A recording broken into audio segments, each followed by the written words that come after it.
వివేకానంద రెడ్డి గారి హత్య కేసులో విచిత్రమైనటువంటి ట్విస్ట్ ఏంటంటే దాంట్లో ఎవరు మాట్లాడడానికి వీల్లేదంటూ కడప కోర్టు ఇచ్చినటువంటి ఆదేశాలని సవాల్ చేస్తూ హైకోర్టులో సునీతను తర్వాతన బీటెక్ రవి దాఖలు చేసినటువంటి పిటిషన్లు ఉన్నాయి.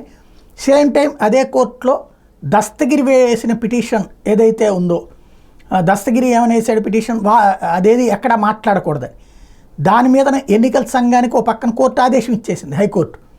దీని మీద ఏంటో చర్య, ఇది సిఈసికి కంప్లైంట్ చేయమంది, అట్లాగే దీని మీద ఇమీడియట్గా చర్యలు తీసుకోండి అని చెప్పేసి అది ఏం చర్యలు తీసుకున్నారు నాకు కూడా చెప్పండి అని ఆదేశింది. అంటే ఒక పక్కన హైకోర్టు కూడా అదే ఆర్డర్స్ని ఈసీకి ఇచ్చినట్టయింది.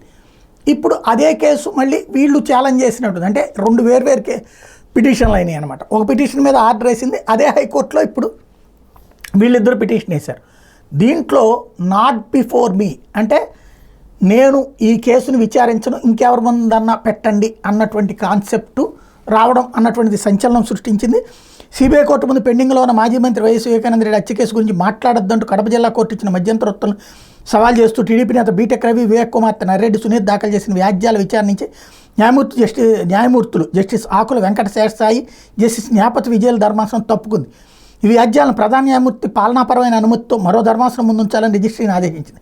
ఈ మేరకు ధర్మాసనం బుధవారం ఉత్తర్వులు జారీ చేసింది. వివేకానంద రెడ్డి హత్య కేసు తద్వారా ఎన్నికలు లబ్ధి పొందేందుకు టీడీపీ అధినేత చంద్రబాబు నాయుడు ప్రోద్బలంతో పీసీసీ అధ్యక్షురాలు షర్మిల, వివేక కుమార్తె నర్రెడ్డి సునీత ఇతర టీడీపీ నేతలు చేస్తున్న అడ్డగోలు ఆరోపణల మీద వైఎస్ఆర్సీపీ న్యాయ పోరాటం చేసిన విషయం తెలిసిందే అంటూ దీని మీద సాక్షి రాసుకొచ్చింది.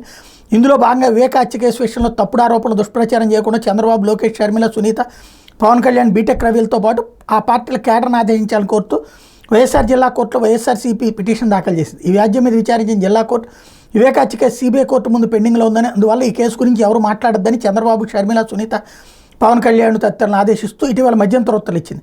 వివేక హత్య గురించి దుష్ప్రచారాన్ని ఆపాలని కూడా కోర్టు ఆదేశించింది. ఈ మధ్యంతర ఉత్తర్వులను సవాల్ చేస్తూ నర్రెడ్డి సునీత, టీడీపీ నేత బీటెక్ రవి హైకోర్టులో వేరువేరుగా పిటిషన్లు దాఖలు చేస్తారు. ఈ వ్యాజ్యాలు బుధవారం ధర్మాసనం ముందుకు వచ్చినప్పుడు కోర్టు కార్యకలాపాలు మొదలు కాగానే ధర్మాసనం ఈ వ్యాజ్యాల విచారణ నుంచి తప్పుకుంటున్నట్టు తెలిపింది. ఈ మేరకు ఉత్తర్వులు ఇచ్చింది. ఈ సమయంలో బీటెక్ రవి తరపు సీనియర్ న్యాయవాది ఉన్న మురళీధరరావు స్పందిస్తూ తమ వ్యాజ్యాలు రేపు విచారణకు వచ్చేలా ఆదేశాలు ఇవ్వాలని కోరారు. ఈ వ్యాజ్యాలు మరో ధర్మాసనం ముందుకు వచ్చేందుకు వీటిని ప్రధాన న్యాయమూర్తి ముందు ఉంచి ఆయన అనుమతితో రేపు విచారణకు వచ్చేలా చూడాలని ధర్మాసనం రిజిస్ట్రీని ఆదేశించింది. ఇక్కడే పాయింట్ ఏంటంటే ఏదన్నా రీజన్ ఉండాలి. ఈ చంపిన వాళ్ళతోనో చనిపోయిన వాళ్ళతోనో బంధుత్వం ఉండటమో లేకపోతే వాళ్ళతో ఆర్థిక లావాదేవీలు ఉంటేనో సాధారణంగా నాట్ బిఫోర్ మీ చెప్తారు న్యాయమూర్తులు. అలా కాకుండా నాట్ బిఫోర్ మీ చెప్పడం అంటే సంథింగ్ ఏదో ఉంటుంది. ఆన్సర్ అయితే చెప్పాల్సి ఉంటుంది. ఏం చెప్తారో చూడాలి.